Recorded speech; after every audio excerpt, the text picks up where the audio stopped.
Today's evening message is about setting boundaries in our lives. Not that T20 is starting again. The moment you think of boundary, this generation remembers only cricket boundary and nothing else, right? But there is something wider and bigger than that boundary, because boundaries are a part of our everyday life. Since I'm still in the corporate world, when I joined GE back in 2000 and I worked there for 4 years, GE had this concept of telling we should exhibit boundaryless behavior. No? Some heads are nodding, and after that I'm sure a lot of corporates use this word in different ways. They say open door policy, while the doors always will be closed. Right? In the sense that, you need to be approachable. There is no hierarchy per se and things like that. So that is what is a boundaryless behavior. But irrespective of whatever we say about not having boundaries, it is very important for every human being, for every believer of Lord Jesus Christ, for every fellowship, for every church, and for every family to understand what it means to have a boundary. So the easy way to explain boundary is a cricket field, because even housewives understand these days. We don't have to make them explain what it means to, score 4 runs or 6 runs. They will say, we know there is one line around, right? That is called a boundary, right? And a similar way, if we own a property, then the property will have a boundary wall, right? And that is what it is. So every property has a boundary, every country has a boundary, and so on and so forth. When if it is so important, how much more it is important to have boundaries for our heart and for our life. And that is the theme today. And if you actually look at it a little deeper, if we are able to understand and operate within the boundaries that we set for ourselves, then those boundaries will bring blessings to us, not curses. Many a times we think boundaries are restrictions. But in fact, if you look at it, and we look at it today in a little more detail, that the problem happens if you cross the boundaries, not within the boundaries. And many a times it appears that there is something better if we cross, which is the sad part. And Satan is doing his best to ensure that everybody steps out of that boundary. If a CEO of a company is behind bars, now don't try to guess who it is, I just took some CEO, is probably that person has overstepped the boundary of some legal system or some financial restriction, so on and so forth. And if a husband and wife overstep the boundary of the relationship of marriage, there is an issue. There is an issue. Are you with me? That is most important. And I can go on to keep telling about this. So quickly, let us look at 3 things about having boundaries in our lives. 3 things. First and foremost is, we need to determine that we as individuals are going to have boundaries. If you have certain boundaries in your life, thank and praise God. And today, in the light of His Word, we will see what is the common boundary lines, 2 boundary lines in this freeway of life, or the highway of life, right? If you see a highway, wish I had that whiteboard here, but I will try and tell you that in a highway, there are 2 lines. And within that you are free to go, right? Same ways. We will think, keep that in your mind as a picture. Imagine you are in this freeway of life. You are free to do anything in between. Between these 2 lines, I'll tell you what those 2 should be in a child of God life. But first, you and I need to understand that we need to determine that yes, and if you have these in the early part of our life, it is the best way to go.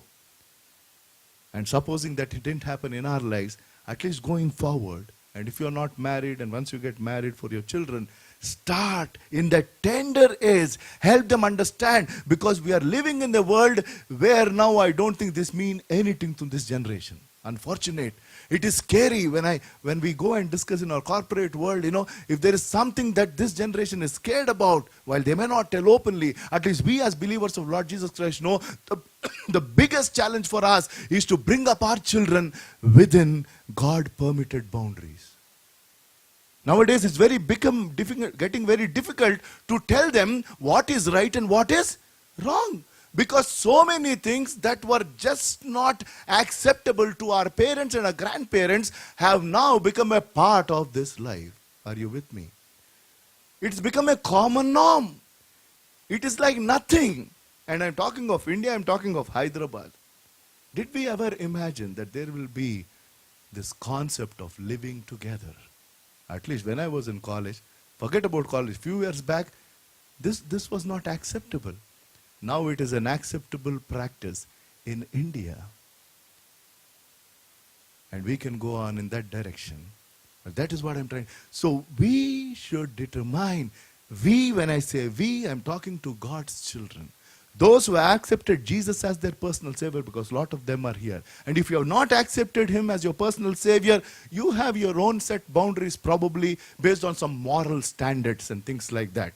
A lot of people are there who have their own set values, set restrictions. That means, what is it? To simplify, in our personal life, what are the boundaries? To certain things I say yes, to certain things I say no. That is what it is. A simple line that divides our life into two sides. One line says this part, if anything is this part, this side, I say yes to it. If something is on the other side, I say no. For me, certain things are no. For a Jain community, their boundary is, we will not eat non-veg. As simple as that. Right? That is they will say, this is a big no. Now as God's children, what is that? That is a boundary in your life and my life. So if we have to define boundary in a simple way, it is a line that marks us and tells what is okay for me and what is not okay for me. Right? This is okay for our family. This is not okay for our family. That means to say that if we have certain boundaries in our lives, it keeps our life in balance, not imbalance. If your life and my life should be in balance, and one more thing, I'll take it a little forward. Let us take the example of a country. Why does a problem arise because of, why does a problem arise between two countries? If one country oversteps and gets into others' country, right? That is why they call it LOC, line of control, right? And our country has a line of control, and within this, you are fine. And if each country operates within their line of control, all those countries share a very good relationship.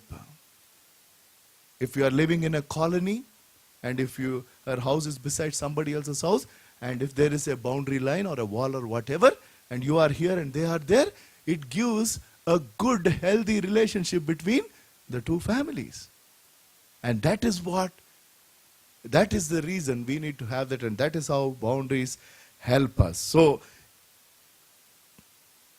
if we think, sometimes, as I told just a few minutes back, that the general thought that comes to our mind is, when we have boundaries actually, we feel that they limit us.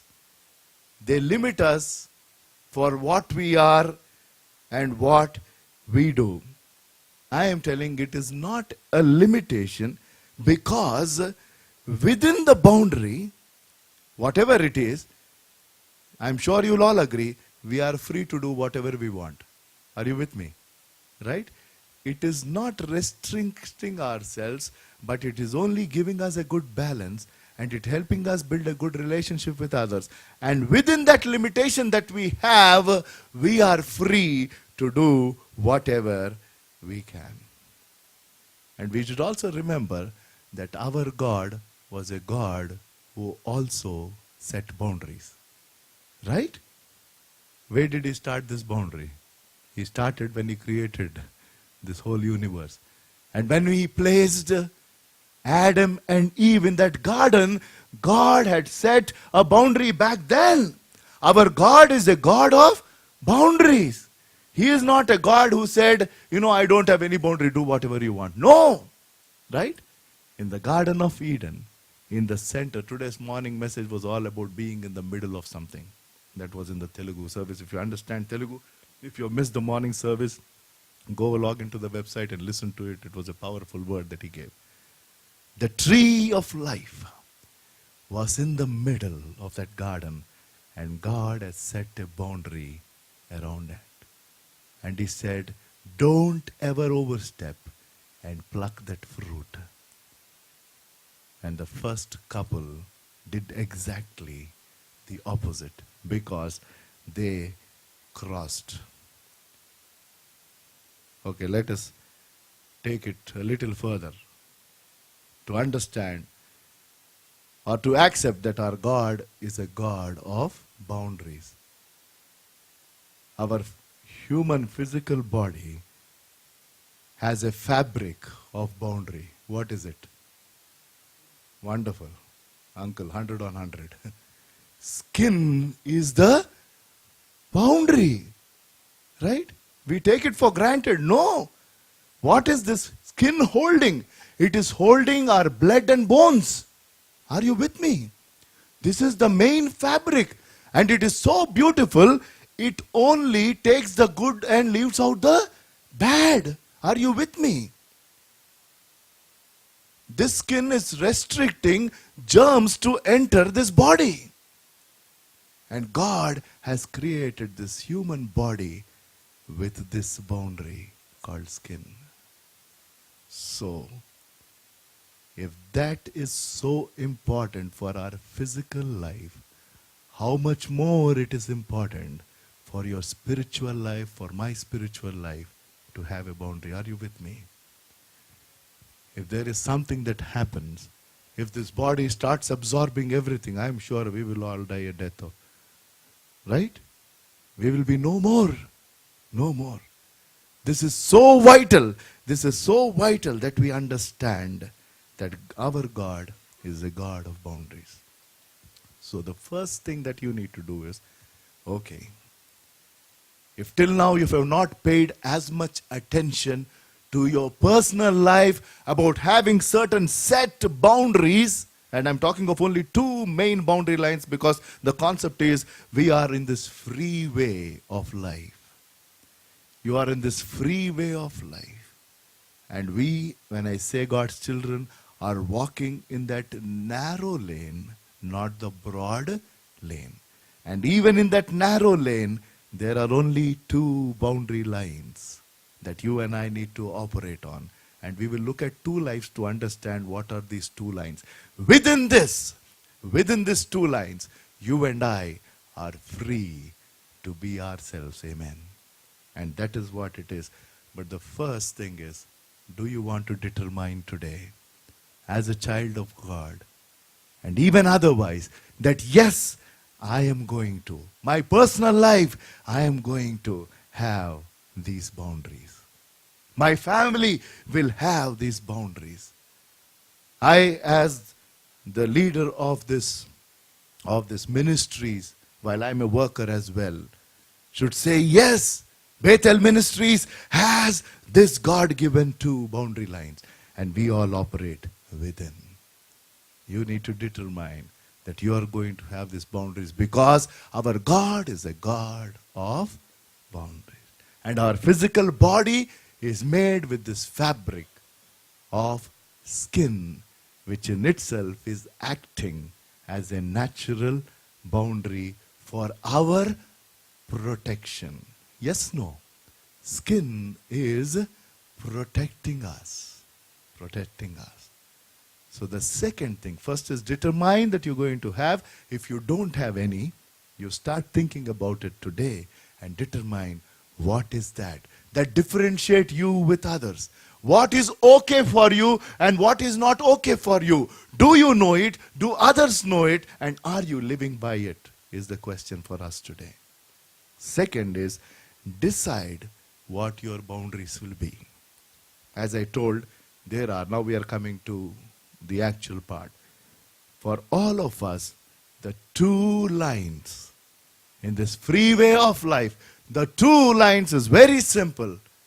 One is the will of God. Second is the word of God. Hallelujah. Nothing else. Nothing else. Every child of God should operate between these two boundary lines. These are the two boundary lines. One is the will of God. Second is the word of God. The moment I step outside the will of God, I am in a problem. The moment I operate outside the word of God, I am in big problem, I am telling you. And a lot of people have not taken it seriously. I'm talking of the children of God. They are trying to operate outside the will of God and outside the word of God. And they are into so many problems and they're not able to understand why. Probably we need to realize that we have crossed that boundary at times. Who are the two characters that come to our mind naturally when it comes about the will of God and the word of God? The will of God. Who has operated within that line is this wonderful group of young people. While this message is not just for youngsters, it is Daniel and his friends, right? If Daniel and his friends were living now in this Google generation, that is how they would have lived. They came as slaves. We know that very much, so I'm not telling you all of that. They were brought as slaves, and back then to be brought as slaves is not a very easy thing to be. To live a life of a slave is, I'm telling you, it's not easy. Whoever is a slave would curse their master. And when they are come here, the king there gave the order, we know, Daniel chapter 1. And if you could see it up for the screen, Daniel chapter 1, verses 3 onwards, if it is there for us. Wonderful. Then the king ordered Aspenaz, chief of his court officials, to bring in some of the Israelites from the royal family and the nobility. Young men without any physical defect, handsome, showing aptitude for every kind of learning, well informed, quick to understand, qualified to serve in the king's palace. He was to teach them the language and the literature of the Babylonians. So this king wanted the brightest of Israelites so that he can change their thought process. Once their language changes and their literature changes, their lives will be changed. And he wanted to use them for his benefit. But then, if you go to verse 5, and the king assigned them a daily amount of food and wine from the king's table, and they were to be trained for 3 years. So this is where Daniel and his friends had to say what their boundary is. Are you with me? It is not just about what food. The issue was not about what food. The issue was a bigger issue because this food was probably offered to pagan gods first and then given.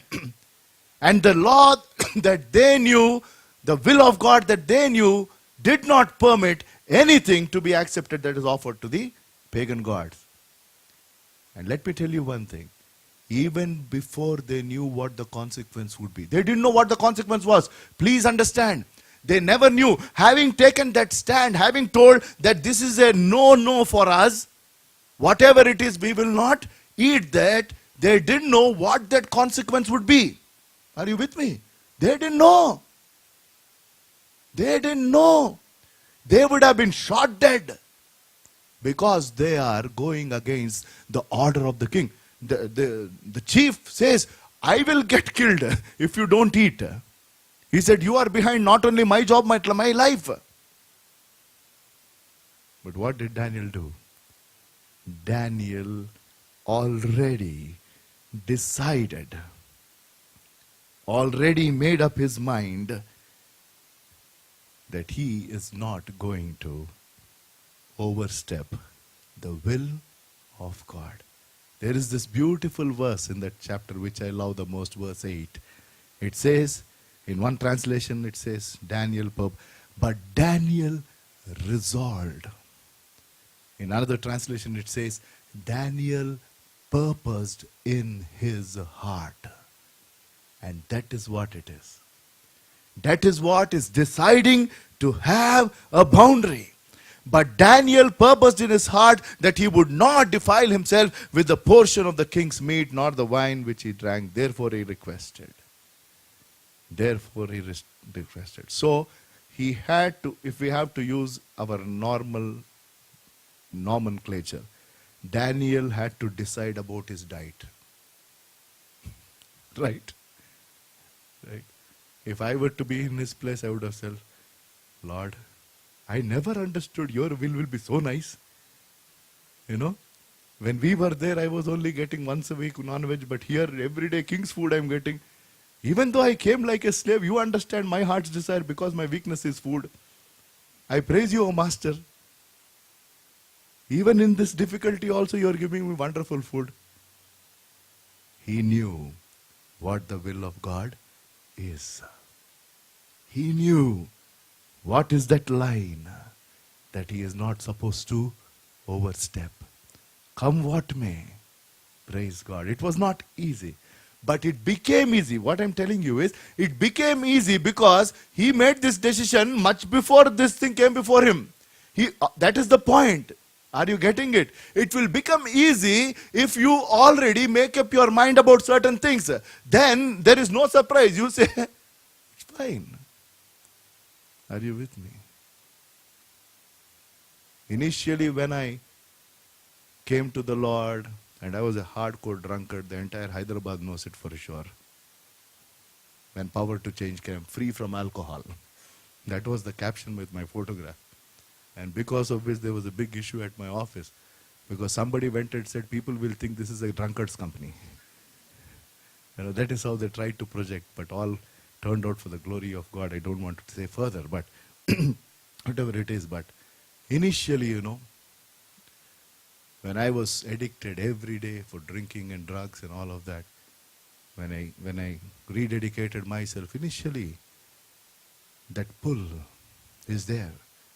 So I used to avoid going because I knew if I again go and sit there, it was not easy. But after few months and years, now even in our corporate world, it's kind of common, but there is nothing. I am not scared that, you know, what if my CEO comes and says, you will not say he knows. And even if somebody knows and they say, I say, I mean, it's not part of me. You please have your fun. Because it becomes so easy.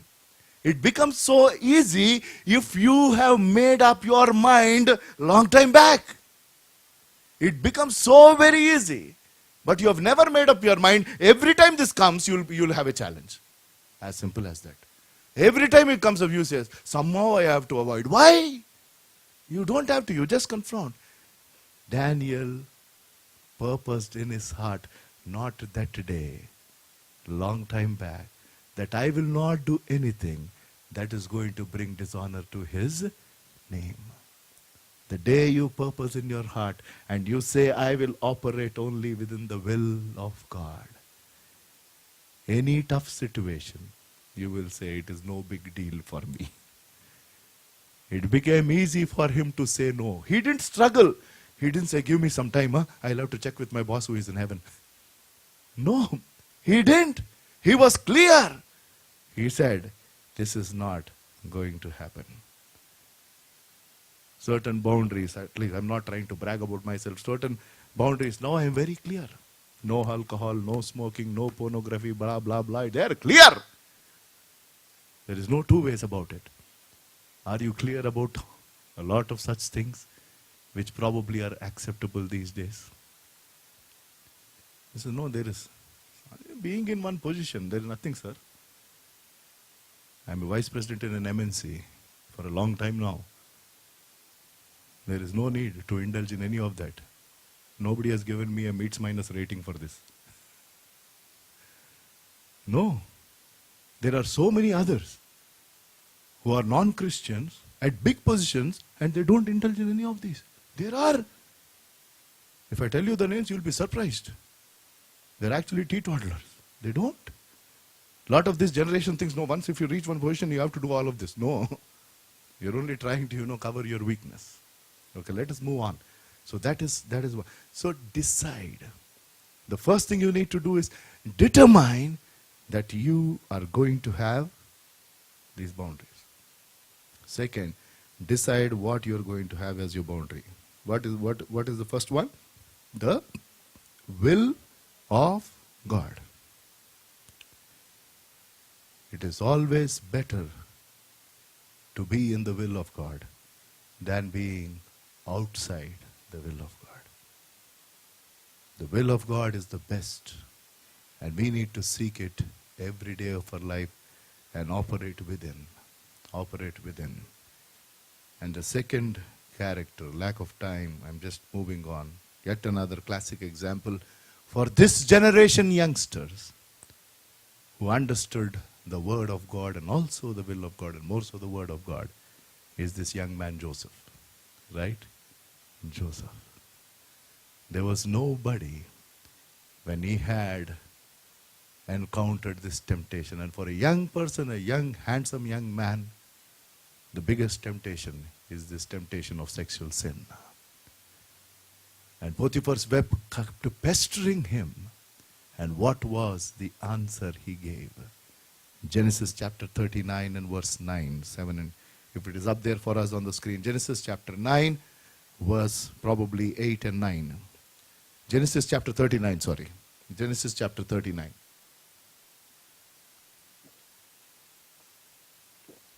Genesis chapter 39. Is somebody showing it up on the screen? Yes. Can we look at verse 8 as well? But he refused. With me in charge, he told her, my master does not concern himself with anything in the house. Everything he owns, he has entrusted to my care, excepting you, his wife. Think about it.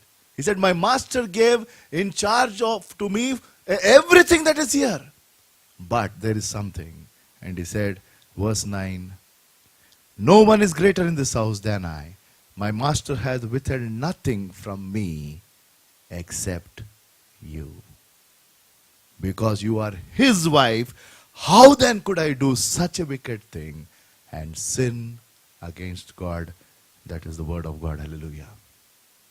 He knew he had to operate within the word of God. 2 lines, brother, sister. 2 lines, which are running parallel in our lives. 2 parallel lines, 2 boundary lines. Within that you operate. The will of God and the word of God. And Joseph had an opportunity to cheat. While we narrow it only to looking at a sexual sin, that is one way of cheating his master. But leaving that aside, there are so many ways we get opportunities to cheat in our day-to-day lives. Are you with me?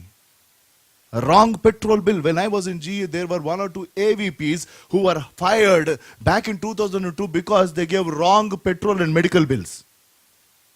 You don't have to do that. Pay more tax, there is no problem. I'm also paying tax through my nose. It's fine. Are you with me? The will of God and the word of God. There are so many opportunities in this world for us to do something that is away or outside the will and the word of God. He knew God's word. He said, I treat it as sin against not my master. This master here who gave me in charge of everything, I am accountable to him. He said, I will not. And what was the consequence? In Daniel's life, the consequence back then was not like this. When Daniel said, we will not eat, they ate vegetarian food for 10 days? 7 days? We have to refer. I think it is 10 days if I'm not mistaken. 10 days. And their faces were brighter. And that also number is there. They are brighter 6 times or 7 times. I don't remember off my head, but they seemed so brighter. But here, because of this decision, Joseph went into prison for 2 years. Don't forget. Joseph never knew the consequence of operating within the will and the word of God. Daniel also didn't know what the consequence would be, but they didn't think about the consequence. They said, whatever is the consequence. What did Shadrach, Meshach and Abednego do when they said, we are not going to bow to this statue? They said, they knew what the consequence is. They knew what the consequence is. If they don't bow down, they will get into that fire. They said, we know what it is, but come what may, we will not bow down. Our God is able. I love that statement. They didn't say our God is unable. They said our God is able to help us there.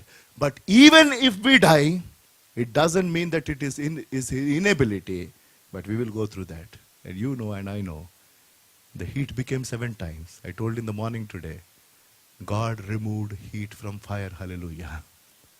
Only He can do it. Only He can do it.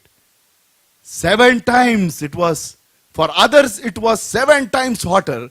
For the ones who were in the middle, God removed the heat from the fire. Hallelujah. Clap for the glory of God. We have a God who will remove that heat. If there is a lot of heat building up in your professional life, give it to Him. Operate still in the will of God. He will remove the heat. He will remove. And He has done that in my life. God willing, I'll share the testimony some other time. The most recent testimony of mine in my corporate life. The third, and with that we close. So the first one is, what should you and I do?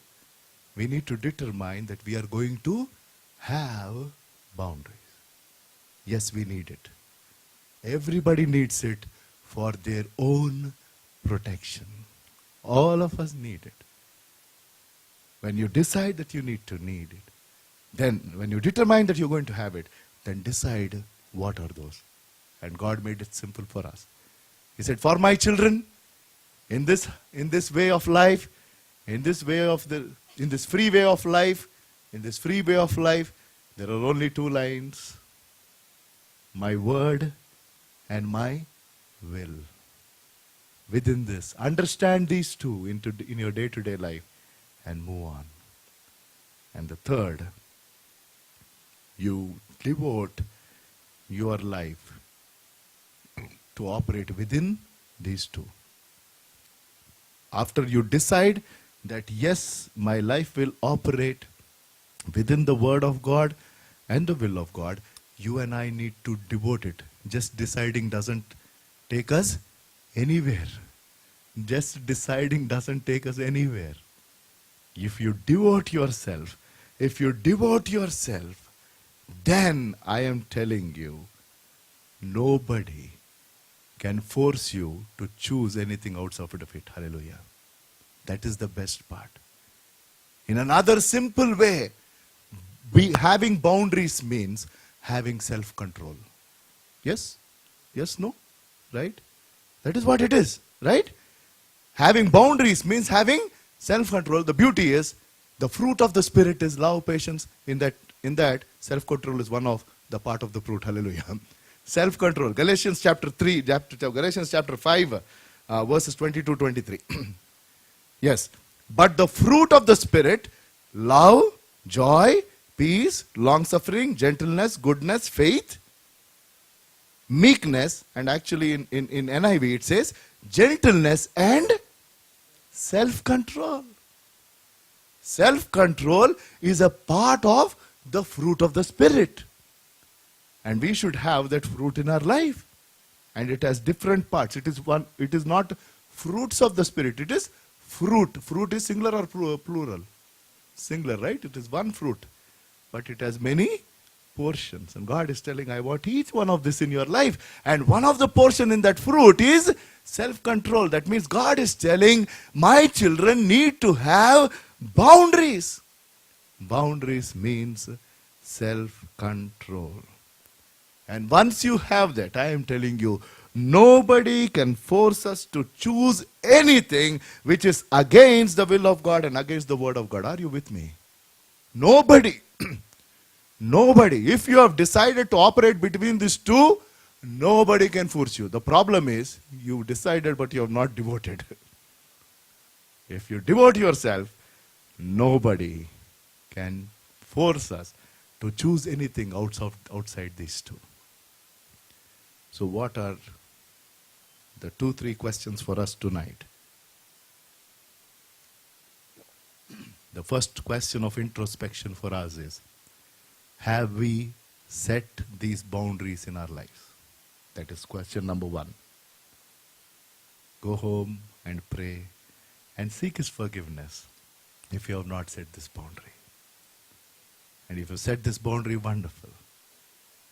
Otherwise, I am telling you, take it seriously. And the beauty is, once we have this, our life will be much more free. We don't have to worry. We don't have to fear. God has not given us a spirit of fear. No. We are free in Christ, but for our good and for His glory, for our good and for His glory, these are the two things. So, question is, have I set these as the boundaries of my life? Have I set these as the boundaries for my family? Have I set these as the boundaries for this ministry? I can tell you, I can speak for myself, yes.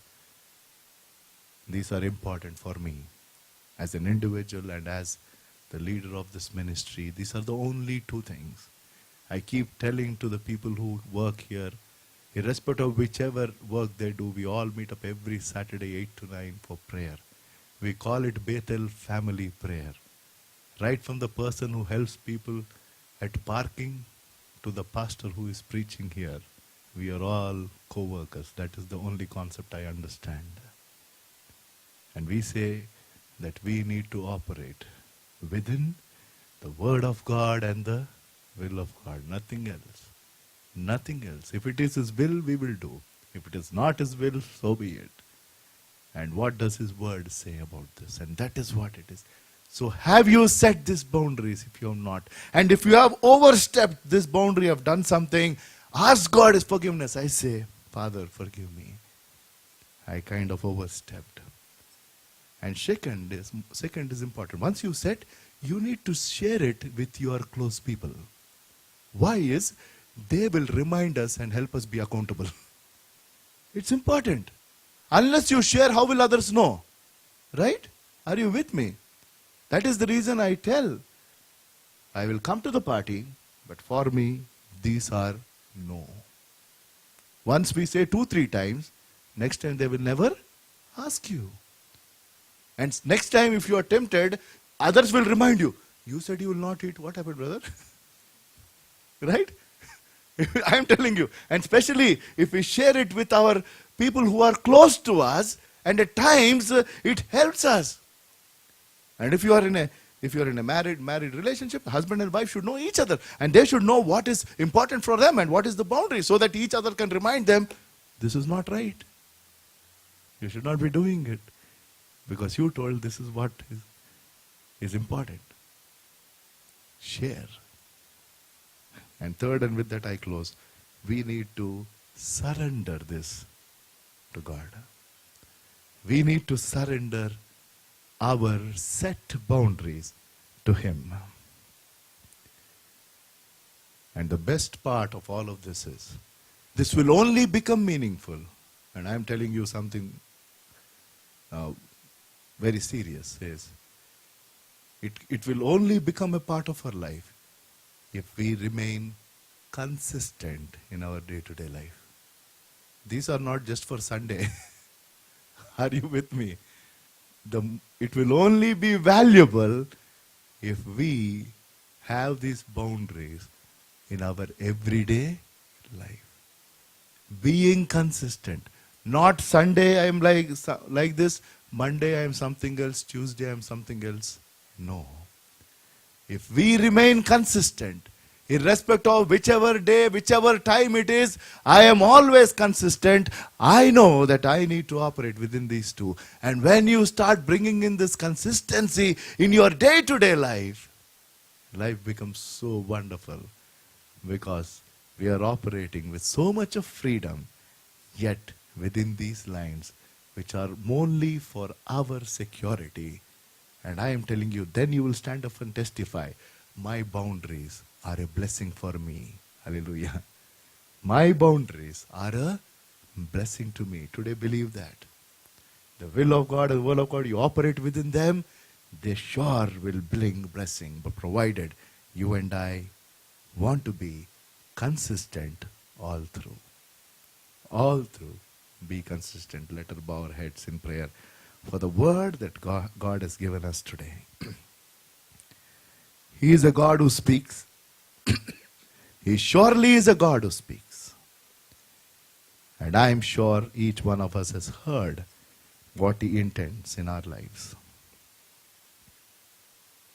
Time for introspection in this time of prayer. The first question to us, brother, sister, have we set boundaries in our lives? Do we understand that there needs to be a line of differentiation? We differentiate us with others. A boundary will tell others who you are and what you are made of. That is what a boundary will tell. And this free way of life, there are two lines that are running parallelly. And within that, we are supposed to operate. So will you set His will and His word as the boundaries for your life today? Will you set it? And will you share with others that we have to operate, we want to operate within this, that's all. And then surrender it to God and to say, Father, I surrender myself. And say, I will operate within your will and within your word. And give me the strength to remain consistent in doing this in my day-to-day life. Then these boundaries will be there as a blessing, as a blessing. Not as a burden, brother, sister. Church not as a burden, but as a blessing. Boundaries are there for us to be blessed. Thank and praise you, Master, for the word that you gave us today, for revealing yourself all over again. Father God, we acknowledge that at times, O Master, we truly overstepped and did something out of the will of you, out of your will. We didn't operate within your will, neither did we operate within your word. We overstepped, we crossed. And because of which we were hurt, and we hurt others as well. We seek your forgiveness, we seek your pardon. And this day forth, O Master, give us the strength to always remain within these two lines. And for those who don't know you as their Savior, O Master, I especially pray for them, that they give their lives to you, so they understand what it means to be called the children of the living God. And for all those who know you as their Lord and God, Father God, help them to live within these two lines. And they, in turn, will become a blessing. We offer this prayer in the mighty name of our Lord and Savior Jesus Christ. Amen. Amen.